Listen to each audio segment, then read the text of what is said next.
कक्षा 8 को गणित किताब बटा अभ्यास 4.1 को पहिलो प्रश्नमा तल दिएका परिमाणहरूबाट अनुपात पत्ता लगाउनुहोस्। अब यहाँ परिमाण भनेको 4 आवर्स र 6 आवर्स यो दिएको छ। पहिले यसलाई हामी तलमाथि गरेर लेख्छौँ अनुपात पत्ता लगाउनको लागि। यो आवर्सबाट आवर्स कट्छ भने 4 र 5 6 हुन्छ। फेरि 4 भनेको 2 दुना 4, 2 तिया 6 भनेको 2/3। यसलाई अनुपातमा लेख्दाखेरि 2/3। अतः यसको अनुपात कति हुन्छ भने 2/3 हुन्छ। त्यस्तै प्रश्न खामा 12 फिट र 9 फिट यसको अनुपात निकाल्दाखेरि अब यो फिटबाट पहिला फिट हामी एकाइ काट्दिन्छौँ। त्यसपछि 12 5 9 र 4 3 चौको 12 3 त्रिक्का 9 भनेको 4/3 भनेको यसको अनुपात भयो 4/3। त्यस्तै प्रश्न गामा 250 ग्राम र 2 केजी। अब यसलाई तलमाथि पहिला हामी लेख्छौँ। अब तलमाथि लेख्दाखेरि 250 ग्राम र 2 केजी। अब यसको अनुपात निकाल्नको लागि पहिला हामी एकाइ बराबर गर्छौँ। अब यो केजीलाई 1000 ले गुणा गर्छौँ। 1000 ले गुणा गर्दाखेरि के हुन्छ ग्राममा जान्छ। त्यसैले 1000 ले यहाँ गुणा गर्दाखेरि फेरि यो ग्रामबाट ग्राम तेवा काट्न सक्छौँ। अब भयो 250 ग्राम अपान 2000 ग्राम। अब यसमा यो ग्रामबाट ग्राम कट्यो भने कति भयो 250 अपान 2000। अब यसमा यो शून्यबाट एउटा शून्य हामी काट्न सक्छौँ।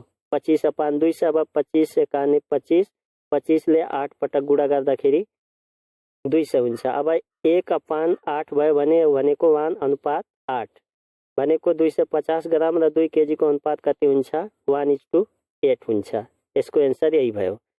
त्यस्तै गरेर प्रश्न घामा 3 केजी र 850 ग्राम। अब यसलाई तलमाथि गरेर लेख्दाखेरि 3 केजी अपान 850 ग्राम। अब यो केजीलाई 1000 ले हामी गुणा गर्छौँ भने के हुन्छ यो पनि ग्राममा जान्छ। अब दुईटै ग्राममा आइसकेपछि हामी के गर्छौँ ग्रामबाट ग्राम कट्छ र शून्यबाट शून्य कट्छ। बाँकी रहन्छ 300 अपान 85। अब 300 अपान 85 लाई फेरि हामी रिड्युस गर्छौँ। यसमा भनेको यो 5 ले 5 छक्का 30, त्यसपछि 5 एकाने 5, 5 सत्ता 35 भनेको 60/17 हुन्छ।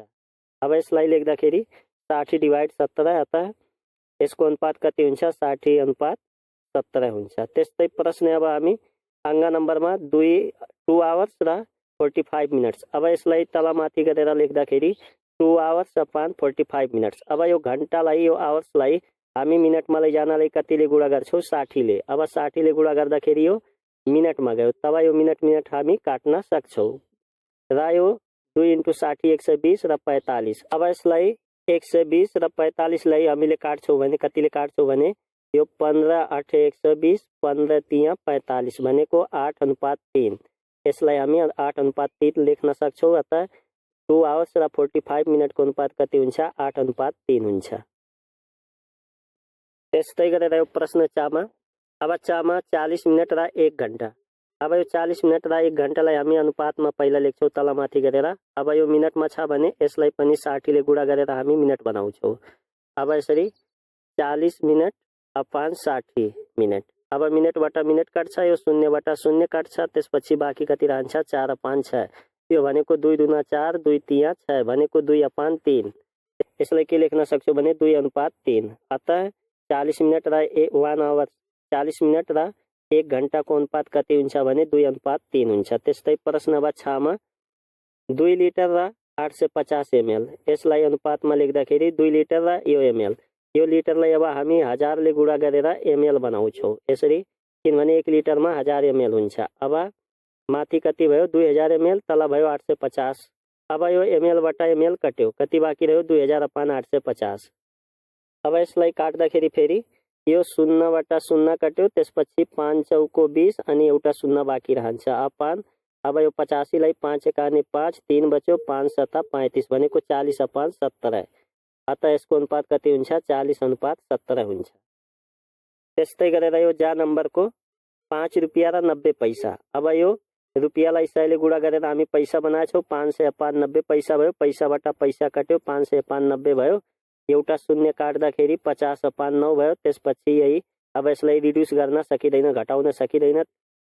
अब प्रश्न 2 कामा श्रीकालिका माविमा छात्र र छात्राको अनुपात 5:8 छ। यदि उक्त विद्यालयमा छात्राको संख्या 480 भए छात्रको संख्या कति होला। अब यहाँ सुरुमा छात्र दिएको छ, त्यसैले यो 5 भनेको छात्र हो अनि 8 भनेको छात्रा हो, बराबर यो 480 भनेको छात्रा हो। तर यहाँ छात्राको अनुपात 8 छ, त्यसैले यो 8 तिर हामी 480 लेख्छौँ। जे सोधेको छ त्यसलाई x हामी लेख्छौँ। मानौ छात्रको संख्या x। अब छात्र र छात्राको अनुपात 5:8 रहेको छ, तर यहाँ छात्राको संख्या 480। अब यो सेकेन्ड वाला छात्रा हो, अर्थात् यो 8 वाला छात्रा हो, त्यसैले हामी यो बराबर गरेर x गरेर यहाँ 480 लेखेर समीकरण बनाउँछौँ। अब x अनुपात 480 बराबर 5:8। अब यसरी समीकरण बनाइसकेपछि अब यसलाई अनुपातमा लेख्छौँ। अब क्रस गुणन गर्छौँ भने x × 8 भनेको x × 8 भयो 480। अब 5 × 480 गर्दाखेरि 5 × 480 बराबर 24। यसरी 24 आइसकेपछि अब यो 8 ले हामी डिभाइड गर्छौँ। डिभाइड गर्दाखेरि 24 से डिभाइड 8 भनेको कति हुन्छ भने डिभाइड 24 से डिभाइड 8 बराबर 300। यसरी हाम्रो कति आयो x को मान 300। अतः छात्रको संख्या कति हुन्छ 300 हुन्छ। त्यस्तै प्रश्न खामा नेपाल माविको शिक्षक र विद्यार्थी अनुपात 1:32 छ। यदि उक्त विद्यालयमा जम्मा 25 जना शिक्षक भए विद्यार्थी संख्या कति होला। अब यसमा भनेको जम्मा शिक्षक भनेको 25, तर शिक्षकको अनुपात कति रहेको छ, यहाँ सुरुमा 1 रहेको छ, त्यसैले 1:32 बराबर। अब सुरुमा यो शिक्षकको हो, त्यसैले शिक्षकलाई पहिला 25 लेख्छौँ र यो विद्यार्थीलाई हामी x मान्छौँ। यसरी समीकरण बनाउँछौँ। अब यसमा 1:3 बराबर 25:x। अब यसलाई तलमाथि गरेर लेख्दाखेरि 1/3 बराबर 25/x। क्रस गुणन गर्दाखेरि 1 × x भनेको 1x नै हुन्छ र 25 यहाँ कति हुन्छ 75। सेम त्यस्तै गरेर प्रश्न यो गाको रहेको छ र प्रश्न 3 को कामा 8 से 40 लाई 3:4 को अनुपातमा जोन र जोसेफलाई बाँडियो भने प्रत्येकले कति कति पाउँछन्। अब यो टोटल भनेको जम्मा 8 से 40 हो, 3:4 मा डिभाइड गर्नु छ, त्यसैले मानौ त्यो भागहरू 3x र 4x छन्। अब यो जम्मा भाग जोड्दाखेरि कति हुन्छ 3x र 4x, तर प्रश्नमा कति दिएछ 8 से 40। यसको मतलब यो दुईटा बराबर गरेर एउटा समीकरण बन्छ। अब 3x र 4x भनेको 7x बराबर 8 से 40, 7 ले डिभाइड गर्दाखेरि 120। अब फेरि x को मान 3x र 4x मा राख्दाखेरि अर्थात् तिनीहरू कति कति रुपियाँ पाउँछन् भनेको 360 र 480। त्यस्तै गरेर यो प्रश्न खाको र यो अर्को काको। त्यस्तै गरेर यो खा नम्बरमा यहाँ छ 1:4000। 1:4000 को स्केलमा खिचिएको नक्सामा दुई स्थान बीचको दूरी 5 सेन्टिमिटर भए उक्त स्थान बीचको वास्तविक दूरी कति होला। यदि नक्सामा 1 भयो भने वास्तविक 6 हुन्छ भने 4000 खिच्यो भने त्यो x हुन्छ, हामी मान्छौँ। अब यसलाई हामी समानुपातमा लेखेर क्रस गुणन गर्छौँ। त्यसको मान कति आउँछ 24000 सेन्टिमिटर। अब यसलाई 1000 ले भाग गर्यो भने किलोमिटर 24 किलोमिटर। त्यस्तै यो प्रश्न काको रीता र नगमाको हालको उमेरको अनुपात 4:5 रहेको छ। 2 वर्ष अघि उनीहरूको उमेरको अनुपात यति थियो। अब हालको उमेर अनुपात छ, यसलाई x मानेर हामी सेपरेट गर्छौँ, छुट्याउँछौँ। मानौ रीता र नगमाको हालको उमेर कति 4x र 5x वर्ष छन्। अब 2 वर्ष अघि भनेछ भने हामी यसमा 2 वर्ष अघि भनेछ भने अघि भनेपछि हामी के गर्छौँ, यो 2 वर्ष माइनस गर्छौँ, यो माइनस हो। अब माइनस गर्दाखेरि फेरि हामी यहाँ क्रस गुणन गर्छौँ। यसरी क्रस गुणन गर्दाखेरि यसको x को मान 2 आउँछ, फेरि मानहरू राख्दाखेरि एउटा 8 र अर्को 10। त्यस्तै गरेर यो प्रश्न खाको भइहाल्यो, यसरी हल गरिएको छ। यहाँ यो प्रश्न गाको पनि यस किसिमले हल गर्न सकिन्छ। घाको पनि यहाँ भइहाल्यो। यो प्रश्न काको